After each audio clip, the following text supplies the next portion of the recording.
Welcome to another Founder Wisdom Pod. We have Tyler Boone with us. He's the founder of Homegrown's, Boone's Bourbon, and Artist Formula. He's a singer and songwriter, has been on a bunch of pods. So eager to get this on. This podcast is presented to you by podfire.com if you want to start or scale a pod. Tyler, welcome to the podcast. Tell me a bit more about you and what you're up to nowadays. Sure. Yeah. I'm a songwriter, artist, and then just entrepreneur. I own a couple businesses. Um, one's a bourbon label, and then it has a beer under it, and then a music company called Artist Formula. It's really like a it's a PR company essentially. It's like a label services company, and then but it also works as my publishing and my record label.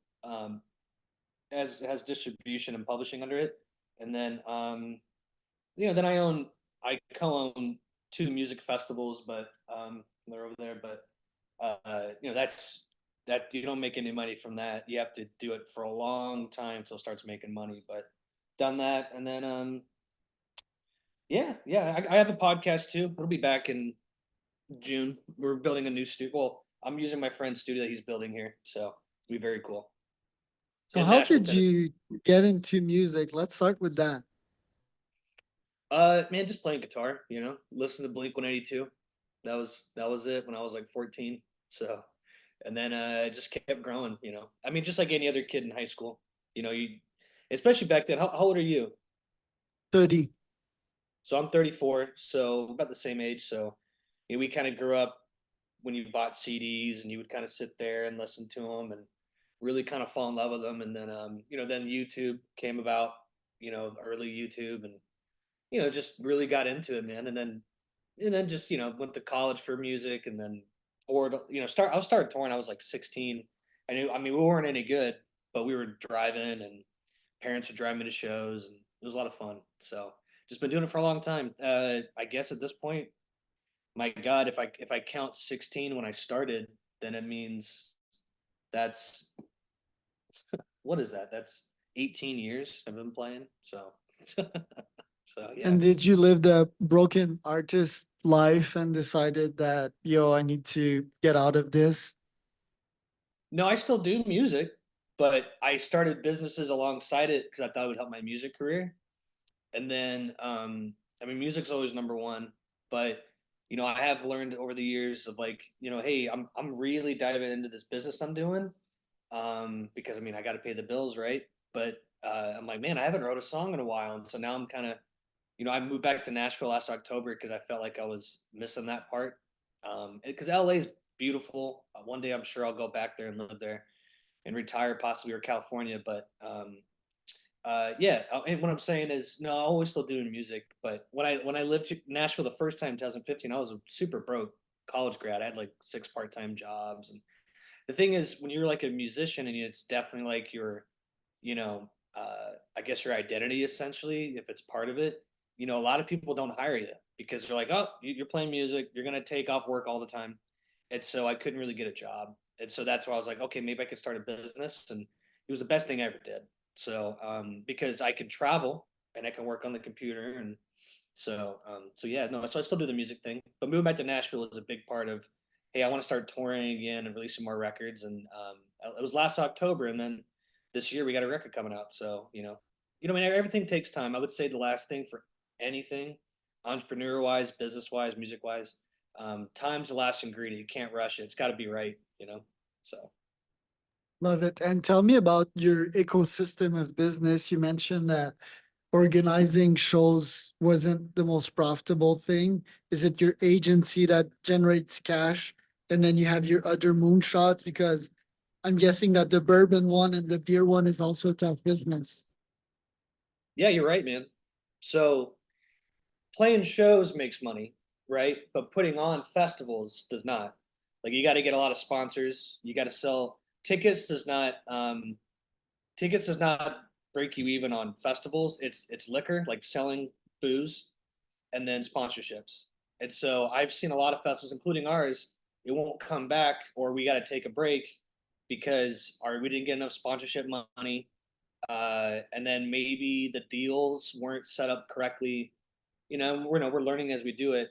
or we didn't get a piece of the bar. That's where you make all your money is alcohol sales. So no, but playing shows, you if you do it correctly, you can make a lot of money, right? And touring is coming back really big now because we're getting so far away from COVID.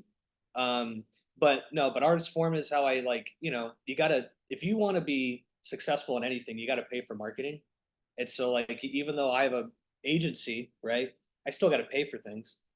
And so how am I going to pay for that? So yeah, so artist form is my number one thing. It's very successful. I have clients all over the world, and it's cool to meet people like you because obviously I guess maybe you found it, so yeah, that's how I'm able to pay for my albums, my traveling. But I will say this though, man, because I'm not sure if you've interviewed a lot of artists. Touring nonstop will break you though. Like you got to do it smartly. I know I've done a lot of bands where like I got it's like the old school way of like, oh, I haven't played Nashville in 6 months. I got to go back, and they'll just come back and play a show, and it might be terrible.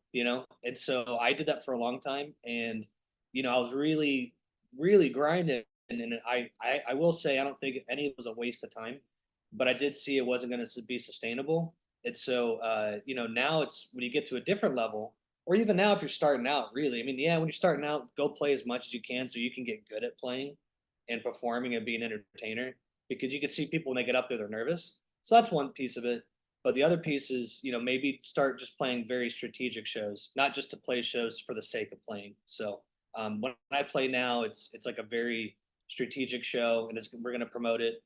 It's not going to be like at a bar, it's going to be like at a venue. You know what I mean? So Yeah, a bunch of famous artists they used to get really high or drunk before the show just to get on with the nerves. Do you feel that the touring is what breaks you is just like constantly traveling, or is it also the partying? both.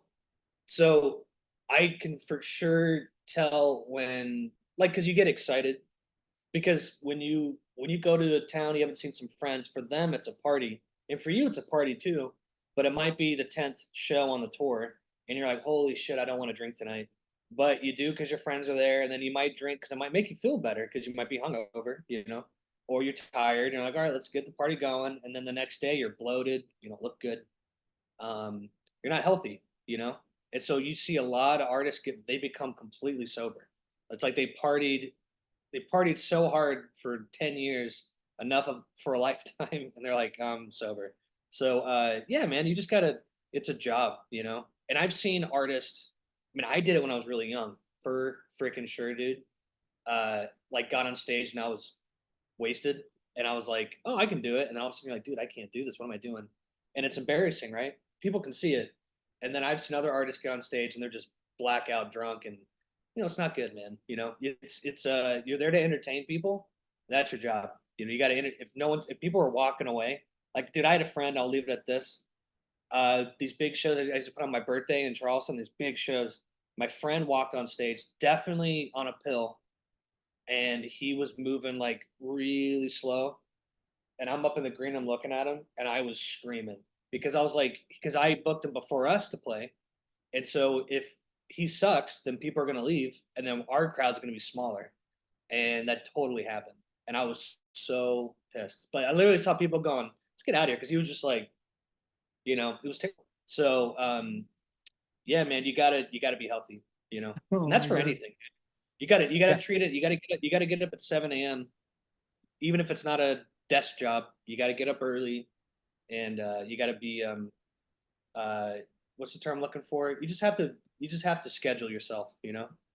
Yeah, well, show up, sort of discipline, probably integrity. Yeah, yeah. But when you own such a business, and we're gonna get into the details of launching your own beer or bourbon, like, isn't it easy to get high on your own supply, or you just like taste it every now and then and you don't get too drunk? That's funny. Yeah, I mean it is easy to get high in your own supply, right? Um, and I have before for sure. But now what I do, um, on purpose, because I've gotten so drunk where I'm like, oh shit, you know what I mean? I did it again, but I didn't mean to do it, just because people are walking up. Like, let's say it's like my one festival. It's called Holy City Homegrown Fest in Charleston, and I'm not doing it this year, but the third year we'll be back next year. I just want to take a year off, and which is that happens all the time. Festivals take a year off sometimes, and what I'm getting at though is I knew it was going to happen, and it totally did happen. I didn't look terrible. I didn't play bad. I definitely like fought through it, but I was so dead at the end of it because people were like, it's like 1,200 people. It's not a huge festival, but people, my Boone's Bourbon was there and the beer, and people were like, let's take a shot, let's take a shot, and I fucked up and I kept going, and so I definitely went backstage and chugged like probably 3 things of water, and I was fine, but it's just definitely it's exciting. It's like sexy. I mean, here's a bottle right here. It's empty, but it's exciting. It's fun. It's so you might get caught up in it. But what I do now for sure though, like if I do a whiskey tasting when I'm standing there at a nice liquor store and I'm like, hey, I'm the owner, you guys should buy this, or something like a show, I will take a shot, and then as when everyone takes it, I just take a sip, and then they shoot it, and I'm like, oh yeah, because whatever, they don't care. But you just gotta act like you're doing it with them, and then you're fine. So, but if you actually drink it, you're gonna get drunk, dude. Yeah.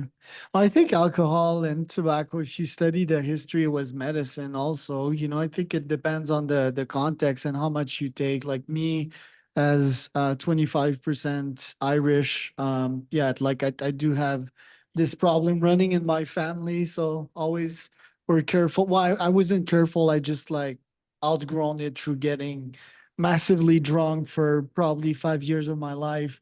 Um, Sure. but yeah, it's a good question, Shirley, to ask. And nowadays I'm rewatching the audiobook of Mac Miller that struggle with yeah, substances for his whole life, and a bunch of artists do. The 26-year-old club. Like what why do you think artists struggle so much with that most of the time? I mean, it's pretty obvious. Um, and I know what you mean. The 26, 27-year-old club is there's no rule book to it. And then if you blow up that fast, and I've seen it before actually, unfortunately, where you kind of blow up too fast, and all of a sudden you're a business. Like let's say it's you, right? And you're the business. You're young, you don't have anyone telling you what to do, but they're like, you got to keep touring. Oh, did I lose you? Oh no. Yeah, sorry about that.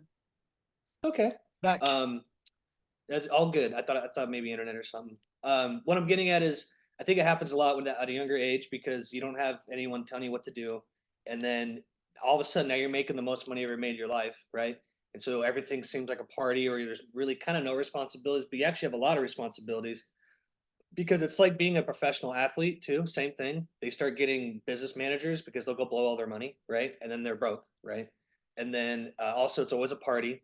And then also you are working a lot because you are the product, not you going to an office job and say, hey, you got to go back on tour. You got to go back on tour. You got to go back on tour. Hey, you got this appearance. Hey, we got this brand deal because your manager only makes money when you make money, right?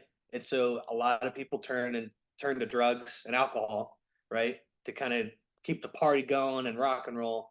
And the next thing you know, man, it's all chemical, right? You blow your brain out, and you have no, there's nothing good happening up here. It's all depleted, right?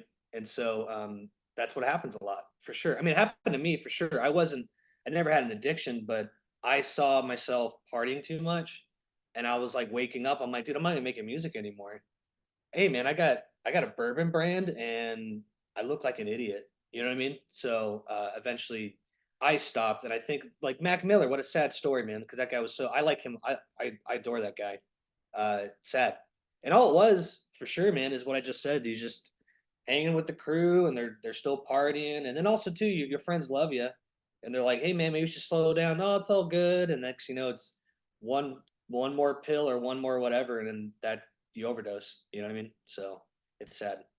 Right. And at the other end of that, there are people like Rick Rubin that have lived so much and became like enlightened, sort of. I follow Rick Rubin quite a lot.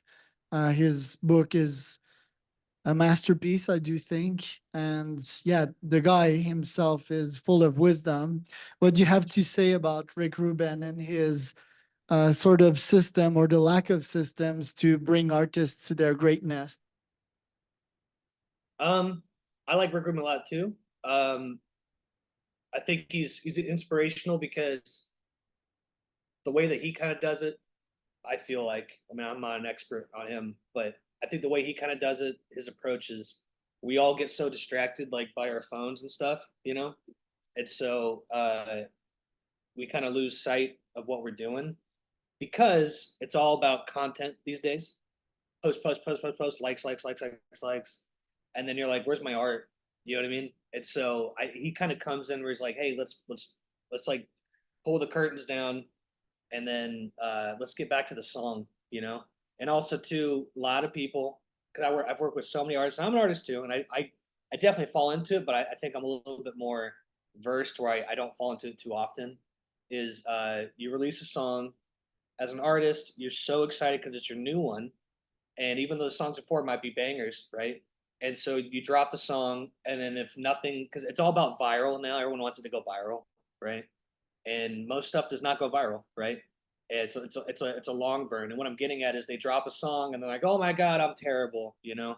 It's like, well, no, no, just keep putting out music and then keep promoting those songs because there's a lot of people out there. I mean, how many records maybe have you or songs you discovered where it's like, oh, this has been out for a while, but you love it. You know what I mean? So, like I said before, time's the last ingredient sometimes. You just can't make that up. So Rick Rubin kind of acts like that, where he's a real producer. You know, all his interviews where he talks about, I don't know, I don't play any instruments, da da da. Well, some producers are the guys that walk in the room and they bring the level down and they tear apart the song and put it back together. They're not an engineer. An engineer is the guy that turns the knobs and makes it sound sonically incredible. But a producer is a whole different role. And also too, man, if you have if Charles, you as an artist, you got Rick Rubin as your producer, like that's also a tool too. That's marketing. Everyone will know who you were if you somehow got him as a producer on your song. So that's a cool thing about Rick Rubin too. He knows that. He has to know that. So he's a tool for artists. And think about it, man. Like, don't you want to, as Rick Rubin, for he's a little older. He's not old, but I'm saying, how cool is it for him to still be like, hey, I can put my touch on something and I can break an artist's new career. And he's got a very cool thing. I mean, Rick Rubin's dude. I mean, my God, I would lose it. Marcus King, he's a guy here in Nashville. I've done a couple shows with him. I saw that he just did a single with Rick Rubin. He's like a blues guitarist, but he did a song with Rick Rubin, who's like a Red Hot Chili Peppers and rap, and it's just like whoa, like that song's gonna be huge. So I think Rick Rubin's like one of the last few real producers. Does that make sense? There's a lot of producers these days, but he's like an icon. Yeah, he's an So OG. Once you have great music, you have a great product, like does it commercialize itself just like that, or you need an agency like yours to help? yeah, so there's a lot of good music out there, man. And I'll say an example for my song that came out 2 years ago. It was called "Wicked Girl," and it featured the keyboardist from the Leonard Skinner, big Southern rock band. And that song was a really pure example of like I still promoted it, but it landed some real commercial stuff that I didn't even go for. It just happened, but it kind of got to a level where people saw it. And so I'm assuming you're still there. I saw your video Yeah, turn I'm on. still there, by the way. Okay. What I'm saying is, I brought it to radio. It landed official Spotify. It landed official Pandora. I got it on background music services where it's like you walk in an airport or a bar, it's like playing. Um, and it landed Loudwire. It's a big rock thing. Anyway, what I'm getting at is it landed on Fox Sports NASCAR, and then it landed on Sirius XM like satellite radio, and I didn't even promote it to that. It just landed it. So you got to kind of like get the tastemakers to kind of put it there, and then it's up to the tastemakers to decide if they want it. But I will say this though, as an independent artist, a lot of people don't realize the value in that. If you are like Kanye West or Beyonce, your your song to be licensed is going to be so much money, and so people aren't going to use that to license, right? If you're an independent artist like myself, when I got licensed to Fox Sports NASCAR, it was actually in Mexico City. It gets spun there all the time. My fee is like $1,500 according to them because they know I'm going to take the deal. because it's an opportunity, right? But I'm not Beyonce, so I'm not $1 million to get licensed, right? And so independent artists, if you can kind of get it to where the tastemakers can see it and you want to get licensing, you'll actually make a lot of money because you're cheaper than the other bigger songs, and they'll use your song a lot more. So that's a lot of people don't realize with licensing because the big people control it and they're going to put a big price tag on it. But if they can find someone that sounds similar to the big artist, right? For just like a commercial on Hulu or Netflix or something, right? They're gonna license your song before the big artist because you're much cheaper. So On your side, how do you make sure to find clients slash artists that have money to pay you? I mean, we offer services for the kid down the street to like, we work with like labels under like Capitol and Atlantic, right? So some of our services are extremely affordable, and then if you want to go, excuse me, really big, we got a record label now. We're working with two artists, and they did a lot of services, but they had the budget, but they're also these artists are like playing on like KTLA in Los Angeles and like New York City Good Morning shows. So it just depends, man. It's the way ours is formatted. It's a la carte. It's like a food menu, and like here it is, and then there you go. So there's no surprises. There's no there's a traditional way of PR where it's like you pay a retainer fee of like a $2,000 a month, and it's 3 months long, and you're like, oh, cool, they're gonna promote me, and then because it's PR, they go, oh, here's your campaign, and you're like, well, that didn't really do a lot, and that was $6,000, and so the way we do it is like, here's the price, this is what you get. It's not like a gamble, So, and I think that's why we became so popular because some people are like, hey man, I just want to be in Rolling Stone. Oh, okay, sure, we can get you in Rolling Stone. Here's the price. It's never like I want to be in Rolling Stone. We'll try, but it's going to cost $4,000 to try. So I think that's why artist farm has kind of taken a huge life of its own.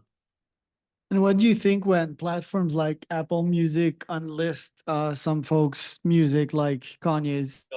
Kanye West. Yeah. Yeah. So I I read all that. So I'm under Fuga too. So Fuga is like a distributor, and I think Fuga is great. Fuga is incredible. They're a real partner, and so like you can get on like DistroKid and TuneCore, and I have music on TuneCore, but I'm not disparaging those distributors. They're just like for indie artists, right? There's no service, no nothing. Fuga is a real partner, just like the Orchid, just like Cobalt. There's a whole bunch of big ones, right? And when I saw that, it kind of didn't make any sense. I didn't really get it. It was because like they thought he was because he got canceled, right? And that's why they did. Oh no, no, no. He put it up because like their term was over or something, and he didn't have the right to put it up, but he still uploaded it. But Spotify didn't take it down, but only Apple Music did, and it just seemed kind of silly. I didn't really, obviously there's a whole bunch of legality behind it, and there's got to be some contract within it. But I was just kind of like, dude, you guys have the rights to Kanye West's new music. Why would you not want it? You know what I mean? Maybe they try to make an example of him. I'm not sure, but I would just been like, hey, it's up. So I don't know.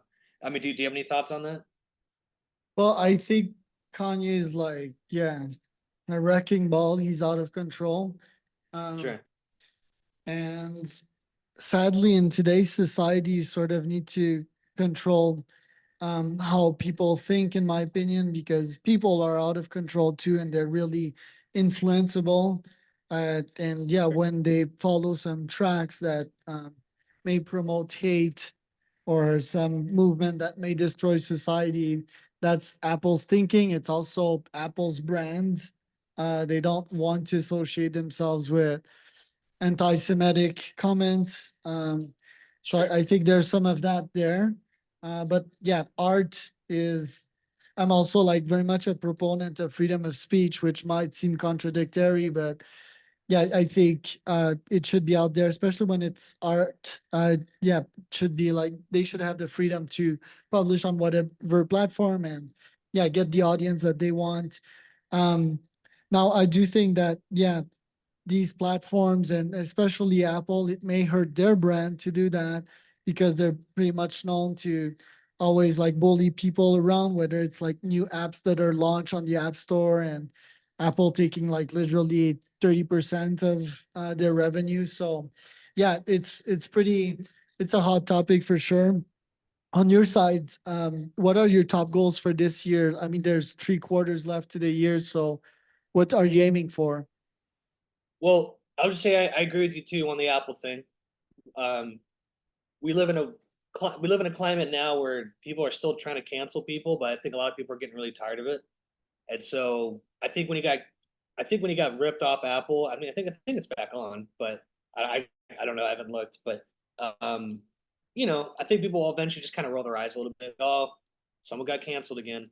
But like 4, 5, 6, 7 years ago, people were getting canceled like crazy, and I mean, dude, coming out of COVID, it was crazy. You know what I mean? So I think people are kind of just like, let's just get back to living. But obviously, if you're gonna be racist or something, absolutely not. You know what I mean? But uh, you know, we live in a crazy world, man. We get information like that, so everyone has an opinion, so crazy, crazy, crazy. But yeah, but for me, man, thanks for asking. Thanks for bringing me on. Wish you the best with everything. Um, for me, just releasing more music. I got a whole record. I'm about to go back to the studio and record some more. It's really exciting to kind of get that bug. I think it's even for comedians, my comedian friends, they say it too. It's like once you kind of like keep doing it and you kind of get some success, you still lose the urge sometimes. Like, hey man, I haven't been inspired in a while. So definitely been inspired again, which is cool. So definitely some music. Got some cool shows. I got my first headlining show here coming up. We haven't announced it yet, but just waiting on the flyer, and then we will. It's called Third and Lindsley. It's a very famous rock club. I never thought in my wildest dreams I'd be headlining it. When I lived here in 2015, I was like, oh my God, like I'll never be able to play that. And so it's been like 9 years, which is crazy. But that, and then getting my bourbon to the next level. We had our first co-packer stole like a lot of money from us, so we're in a big lawsuit with them. So that sucks because we're trying to, all our money's going to lawyers when it should be going to like creating new products. But we'll get through it. And then getting my beer here in Nashville, that's coming very close. It's just a lot of steps. And then man, just trying to like be more happier in myself because I know I will work myself to the bone and I won't get any sleep. And so I'm doing my best. Like I'm gonna definitely go for a walk after this because I haven't been outside yet. And that's I'm really good with that, and then I'm really bad with that because I have so much to do, and my stress level goes down when I get my work done. But then I'm like, oh my God, I haven't gone to the gym. So it's a balance, man. I'm sure you do it. I mean, I looked you up. You do a lot of podcasts. That's gotta burn you out by the end of the day. Yeah, somewhat. I mean, I balance it out. I went for a long walk with the dogs just before that, as I usually do a lot of sports as well. So, but yeah, Cool. for sure, trying to balance it out is quite the challenge. Where can people find out more about you, Tyler? Uh, TylerBooneMusic.com, DrinkBoonesBourbon.com. When you just type in Tyler Boone, I'm fortunate enough, I'm like the first thing that pops up on Google. So, yeah, easy to find, man. Just Tyler Boone. So, and so just to ask, man. So like, I'm sure you got to bounce, but what exactly do you do? Bunch of things. Let me stop